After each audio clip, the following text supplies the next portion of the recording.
मैं दूध की खरीद व फरोख्त करता हूँ। दिन भर के दूध में से कुछ दूध बच जाता है तो उसे अगले दिन के लिए महफूज रखने के लिए उसे खूब गर्म करना पड़ता है, जिससे 10 किलो दूध में से 1 किलो दूध कम हो जाता है। अगर कम होने वाले 1 किलो दूध की कीमत 10 किलो पर तकसीम करके इस तनासब से रेट बढ़ाऊँ तो गाहक ऊपर वाले पैसे देने को तैयार नहीं होगा।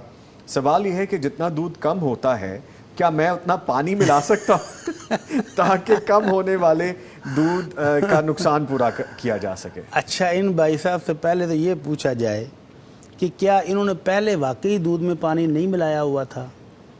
ठीक है, क्योंकि अभी रिपोर्ट जो कल रिपोर्ट्स आई हैं जी जी, मुख्तलिफ शहरों से 1000 का सैंपल लिया गया और 97% दुकानों पर केमिकल से तैयार शुदा दूध बिक रहा था। 97 सिर्फ 3% कहीं पे खालिस था। 97% केमिकल से तैयार शुदा दूध हमको पिलाया जा रहा है और 3% जो दूध बेच रहे हैं वो उसमें किस कदर पानी मिला रहे होंगे वो भी कोई पता नहीं।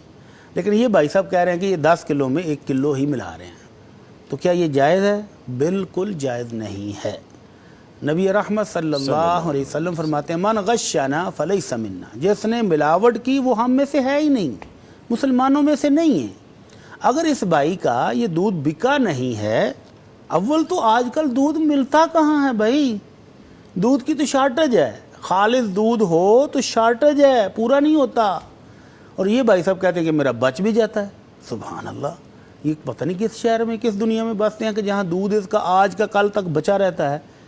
तो फिर इसको सेव करने का ज़रूरी नहीं है कि उबाला ही जाए, इसको सेव करने के और तरीके भी हैं। इसको फ्रिज में डालें, ठंडा रहेगा तो कम भी नहीं होगा और बेहतरीन रहेगा। और अगर आपके पास इतनी बड़ी फ्रिज नहीं है तो मैं एक दूधी को ऐसा भी कुछ जानता हूँ जो लाहौर शहर में दूध बेचता था, बाहर किसी शहर दूर से आकर 30-40 साल उस बंदे ने दूध बेचा वहाँ से लाकर, और वह जहाँ से वो आता था कई घंटे की ड्राइव पर था।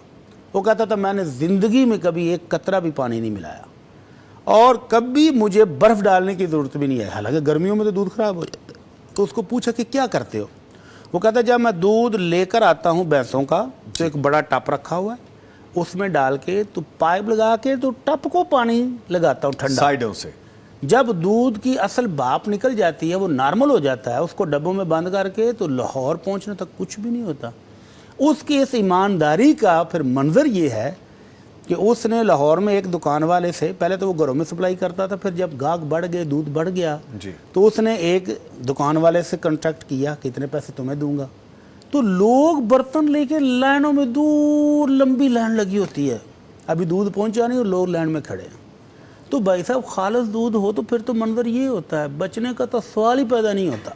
ठीक, तो अगर आपका बच गया है तो फिर आप इसको बर्दाश्त करें या इसको ठंडा करके सेव कर लें और ना उबालें अगले दिन के लिए। तो बहरहाल मिलावट की आपको इजाज़त शरीयत तो नहीं देती। ठीक है, बेशक 1 किलो ही क्यों ना हो। ठीक है। दूसरी तरफ वो कहते हैं मैं रेट बढ़ा दूं, अगर रेट बढ़ा लें, नहीं बढ़ाएंगे तो तब नहीं जब कम होगा। तो हमने कहा कि उसको ठंडा कर लें, ना उबालें, सूरत में उसको ना छिड़ा जाए, कम होगा ही नहीं।